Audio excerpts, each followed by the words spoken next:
পাপ যদি তোমাদের দৃষ্টি সীমার বাহিরে যায়, তোমাদের পাপ যদি একেবারে আকাশ পর্যন্ত ঠেকে যায়, তুম্মাস্তাগফিরুনি, এরপরে যদি আমি আল্লাহর কাছে ক্ষমা চাও যে আল্লাহ আমার ভুল হয়েছে, আমার পাপ আসমান পর্যন্ত ঠেকে গিয়েছে, সুতরাং আমি আপনার কাছে ইস্তেগফার পাঠ করছি, আপনি আমাকে ক্ষমা করে দেন, গফারতু লাকা ওয়ালা উবালি, তাহলে আমি এই বান্দাকে ক্ষমা করে দিব, তার পাপ কত হলো এটাকে আমি পরোয়ারই করি না।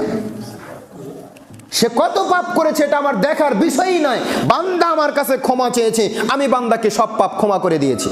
ইয়া ইবনা আদম, আল্লাহ তাআলা বলেন, ইন্নাকা লাউ আতাইতানি বিকরাবিল আরদি খাতায়া সুম্মা লাকাইতানি লা তুশরিকা বি শাইআ লা আতাইতুকা বিকরাবিহা মাগফিরাতান।